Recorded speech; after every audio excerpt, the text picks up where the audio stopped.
Friends, आज हम बात करेंगे सर्च वारंट के बारे में। सर्च वारंट का ये हमारा पार्ट 4 है। इससे पहले हमने सर्च वारंट के डिफरेंट प्रोविजंस को देखा। तो आज हम बात करेंगे सेक्शन 100 और 101। यहाँ पे कुछ पुलिस क्या प्रोसीजर फॉलो करेगी सर्च के दौरान। अगर वो कोर्ट के जुरिस्डिक्शन में है तो क्या होगा, अगर आउटसाइड जुरिस्डिक्शन सर्च हो रही है तो क्या प्रोसीजर होगा, ये 101 में है। अगर आप चैनल पर नए हैं तो मेरी आपसे रिक्वेस्ट है कि आप चैनल को सब्सक्राइब जरूर कर लें और साथ ही बेल आइकन को भी प्रेस करें, जिससे आपको नई वीडियोज़ के अपडेट्स मिलते रहें। क्रिमिनल प्रोसीजर कोड की पूरी प्लेलिस्ट का लिंक जो है डिस्क्रिप्शन में है, आप चैनल पर जाकर बाकी वीडियोज़ भी देख सकते हैं वहाँ पे। आज हम बात करने वाले हैं चैप्टर 7 के बारे में, जो कि बात करता है process to compel the production of things. Part 4 रहेगा ये, सेक्शन 100 से 101। तो देखते हैं, जब कोर्ट सर्च वारंट इशू करता है, इशू होने के बाद जिस पुलिस ऑफिसर को वो इशू किया गया है वो इसे एग्जीक्यूशन में क्या प्रोसीजर फॉलो करेगा। तो सेक्शन 101 और सेक्शन 100 दोनों ही मोस्ट इंपॉर्टेंट है आपके एग्जाम पॉइंट ऑफ व्यू के लिए भी। तो इनको अच्छे से इनके नोट्स बनाएं और वीडियो को लास्ट तक जरूर देखें। देखिए, सेक्शन 100 के बाद बेयर एक्ट लैंग्वेज को समझिए। इसका बेयर एक्ट कहता क्या है? Persons in charge of the closed place to allow search. ये एक्चुअल में ड्यूटी और ऑब्लिगेशन बताता है उस व्यक्ति की जो कि किसी पर्टिकुलर, अगर क्लोज्ड किसी के घर की सर्च होनी है तो उसका जो ऑनर है, जिसका पोजेशन में वो घर है, उसकी क्या ड्यूटीज होंगी। सबसे पहली बात है कि whenever any place liable to search inspection under this chapter is close, अगर वो क्लोज्ड है, एनी पर्सन रिजाइडिंग इन, यानी कि घर में जो भी रहने वाला मालिक है वहाँ का, इंचार्ज है वहाँ का, such place shall on demand of the officer और other person executing the warrant on the production of warrant allow him free ingress thereto and afford all reasonable facilities to search for a search therein. देखिए, जब आप language पढ़ रहे हैं तो सीधी सी बात यहाँ पहले इसका जिस्ट समझिए। ये कह रहा है कि अगर किसी क्लोज्ड घर की सर्च होनी है, जो क्लोज्ड एरिया है, तो वहाँ भी उस घर का जो ऑनर है, इंचार्ज है, ये पुलिस वाले की डिमांड पे वो पुलिस वाले को फ्री इनग्रेस देगा, अपने घर में आने की इजाज़त देगा और ताकि सर्च कर सके। आपको कुछ लगता नहीं ऐसा सेम पड़ा सेक्शन 47, जहाँ पे आप अरेस्ट के लिए सर्च करते हैं। अब दूसरी चीज़ देखिए, 47 से रिलेटेड है, यहाँ पे इसके साथ लिख लीजिएगा, read with section 47। If free ingress into such place cannot be so obtained, the officer or other person executing the warrant may proceed under subsection 247। Subsection 247 क्या था? अगर आपके पास बेयर एक्ट है तो एक बार सबसेक्शन देख लें कि 47 का सबसेक्शन क्या कह रहा है। जहाँ हमने दया के दरवाज़ा तोड़ने की बात की थी, यानी कि अगर फ्री इनग्रेस ना मिल पाए तो वहाँ पे क्या है, पुलिस ऑफिसर भाई क्या कर सकता है, दरवाजे खिड़की तोड़ सकता है। यानी कि आप देखें, एसीपी प्रद्युमन ने बोला और दया ने दरवाज़ा तोड़ दिया, ये 47 का 2 कहता है। लेकिन ये तभी है जब आप वहाँ पे फ्री इनग्रेस आपको नहीं मिल पाए, तो ये लॉफुल हो जाएगा उसके लिए। तो as per this section he will work. अब देखते हैं आगे नेक्स्ट सेक्शन क्या बात करता है। सब सेक्शन 3 कहता है where any person in or about such place is reasonably suspected concealing about the person any article for which search should be made, such person may be searched, and if such person is a woman, the search shall be made by another woman with strict regard of decency। देखिए, ये भी कहीं ना कहीं एक आपकी पढ़ी लिखी लाइन है, पहले आप पढ़ चुके हो। मैं लास्ट लाइन की बात कर रहा हूँ। देखिए, सबसे पहले इसको समझिए, ये क्या बात कह रहा है। जो सेक्शन 3 है ये सर्च की बात कर रहा है, बट किसकी सर्च की, प्लेस की नहीं, ये पर्सन की सर्च की बात कर रहा है। भाई, पुलिस वाला किसी के घर में सर्च करने गया और जिस पुलिस वाले को डाउट है कि वो पर्टिकुलर थिंग या पर्टिकुलर आइटम या डॉक्यूमेंट उस इंडिविजुअल ने अपनी बॉडी पे छिपा लिया है, तो इन दैट कंडीशन उस व्यक्ति की, उस पर्सन की भी सर्च ली जा सकती है, तलाशी ली जा सकती है। और अगर भाई वो पर्सन वहाँ पे कोई वुमेन है तो with strict regard of decency by a female officer, women officer ही वहाँ पे लेगी। और ये सेम चीज़ हम कहाँ पढ़ते हैं, जहाँ पे सर्च ऑफ एक्यूज्ड पर्सन हमने पढ़ा था सेक्शन 51 का सब क्लोज 2। इंटरलिंक करके पढ़िए। देखिए, यहाँ पे आपको साथ ही साथ अरेस्ट के भी सारे प्रोसीजर माइंड में रिवाइंड होने चाहिए आपके। सो दैट कि आपकी मेमोरी में वो जो उनकी स्टोरेज हुई है वो और भी स्ट्रॉन्ग हो जाए। अभी देखते हैं सब सेक्शन 4 क्या कहता है।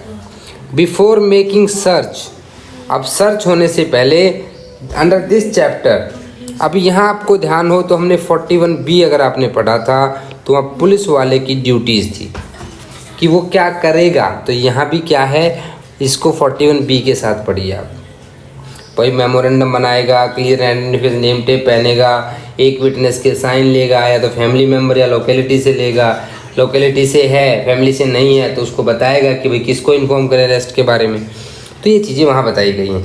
ये यहाँ भी यही कह रहा है कि सर्च करने से पहले जो officer about to make it shall call upon 2 और मोर विटनेस, कितने 2 और मोर विटनेस। 41B में कितने विटनेस थे, 1 विटनेस था, और यहाँ पे 2 या 2 से ज़्यादा विटनेस लेने हैं। इनहेबिटेंट ऑफ लोकेलिटी, भी उसी मोहल्ले गली मोहल्ले के जो रिस्पेक्टेबल आदमी उनको बुलाना है और उनकी सर्च में लेना है। अब मान लीजिए कि वहाँ पे कोई ऐसा इनहेबिटेंट नहीं मिला, अवेलेबल नहीं है या फिर विलिंग नहीं है, तो अगर उस टाइम पे क्या है कि वो नियर बाई से भी ले सकते हैं, नियर बाई सोसाइटी से। अब मान लीजिए कि मना ही कर देता है, ठीक है, तो उस टाइम क्या है, द पुलिस ऑफिसर और दैट पर्सन में issue an order in writing, और अंडर सेक्शन 187 अगर वो बात नहीं मानेगा तो भैया उसके ऊपर आप पीनल प्रोविज़न अप्लाई कर सकते हो। तो 2 चीज़ें यहाँ पे बड़ी इंपॉर्टेंट हो जाती हैं आपकी, एक यहाँ पे 2 और मोर विटनेस हैं और 41B में 1 विटनेस था। दोनों डिफरेंस याद रखिएगा, ये MCQ में पूछा जाता है, MCQ का एक क्वेश्चन बन गया आपका यहाँ से। अभी देखते हैं सब सेक्शन 5 क्या कहता है। ये कहता है कि the search shall be made in their presence, किसकी प्रेजेंस, देयर कौन है यहाँ पे, वो जो विटनेस हैं। कितने विटनेस थे, 2 विटनेस थे। कहाँ लिखा है भाई, आपके सेक्शन 100 के सब क्लोज 4 में लिखा है, सब सेक्शन 4 में। And a list of all things seized in the course of such person and place in which they respectively found shall be prepared, जो जो आइटम मिला उसकी एक लिस्ट बनाई जाएगी, और वो जो कौन बनाएगा, वही ऑफिसर बनाएगा जो उसको सर्च कर रहा है, फिर उसको साइन करेगा। And signed by such witnesses, उन विटनेस के प्रेजेंस में ही होगा, दोनों विटनेस साइन करेंगे, लेकिन उन विटनेस को कोर्ट नहीं बुलाया जाएगा। ऐसा करेंगे तो कोर्ट से कौन हेल्प करेगा कानून की, यानी कि भाई आप साइन कर दो, आपके बस इतना है कि आपकी प्रेजेंस में सर्च हुई है, नहीं तो पुलिस वाला क्या करेगा, खुद ही अपने यहाँ से ले जाएगा, कुछ उसे घर में छिपा देगा, बोलेगा यहाँ मिला। तो कोर्ट इसलिए 2 विटनेस मांगता है वहाँ पे कि इंडिपेंडेंट और बिल्कुल फेयर सर्च वहाँ पे हुई है। लेकिन कोर्ट अगर चाहे तो उन विटनेस को स्पेशली सम्मन करके बुला सकता है, ठीक है। अब देखते हैं, पहले आपने सब सेक्शन 3 में देखिए क्या किया था हमने। सब सेक्शन 3 जो हमने पढ़ा था वहाँ हमने पर्सन की सर्च की थी। अब सब सेक्शन 6 में उसका जस्ट यहाँ प्लेस की सर्च करेंगे।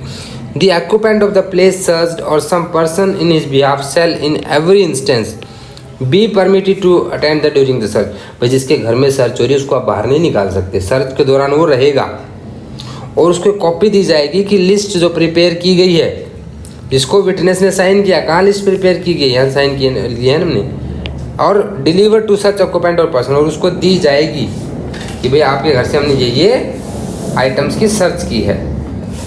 अब सब सेक्शन 3 फिर जुड़ा हुआ है सब सेक्शन 7 से।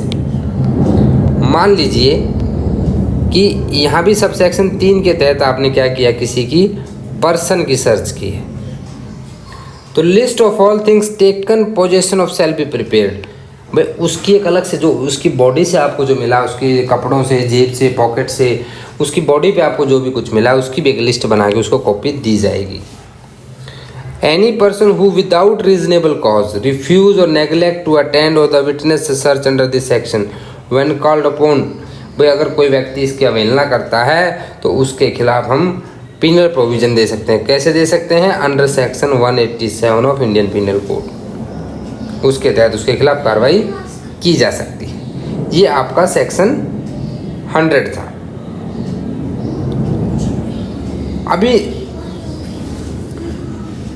मान लीजिए कहीं पे जो ये तो सर्च थी जब किसी एक पर्टिकुलर ज्यूरिसडिक्शन में की हमने। अभी सेक्शन 101 को भी देख लेते हैं। अगर disposal of thing found in search beyond jurisdiction, अपने जुरिस्डिक्शन से बाहर अगर किया गया है, when the execution of search warrant at any place beyond the local jurisdiction of the court which issued the same. भाई जिस कोर्ट ने आपके जिस कोर्ट रूम ने इशू किया है उसका जुरिस्डिक्शन यहाँ तक है और आपने सर्च कैरिड आउट की यहाँ पे, ठीक है, ये इसके जुरिस्डिक्शन में नहीं आता, इसका जुरिस्डिक्शन तो यहीं तक है। In that condition anything for which search is made or found such thing together with the list of the same prepared under the provision hereinafter contained shall be immediately taken before the court issuing the warrant। तो जो चीज़ें मिलेंगी उसको उस court के पास आप लेकर आएंगे, ठीक है। लेकिन एक कंडीशन है वहाँ पे, अनलेस वर्ड आ गया। अनलेस क्या कहता है, such place is nearer to the magistrate having jurisdiction therein than to search warrant such court in which the list and things shall be immediately taken before such magistrate. अब मान लिया जाए कि यहाँ पे कोर्ट पड़ता है जिसके जुरिस्डिक्शन में आपने सर्च की है, अब इसका जो कोर्ट है वो इससे तो नियर है, तो आप पहले आइटम्स को यहाँ ले जाएंगे। अब मान लो इसकी कोर्ट यहाँ पे ये होती और ये पास में पड़ता तो यहाँ लेके जाते। अगर इससे नियर उसी जुरिस्डिक्शन का कोर्ट है तो वहाँ ले जाएंगे, और अगर यहाँ पे जो मैजिस्ट्रेट साहब बैठे हैं वो कहते हैं नहीं आप वहीं लेके जाओ, in that case you will take them to such court जो इसने वारंट इशू किया था। So thanks for watching this video. आज अपने सेक्शन 100 और 101 को समझा अच्छे से। आई होप आपको वीडियो अच्छा लगा होगा। अच्छा लगा है तो वीडियो को लाइक कर दें, चैनल को सब्सक्राइब कर लें।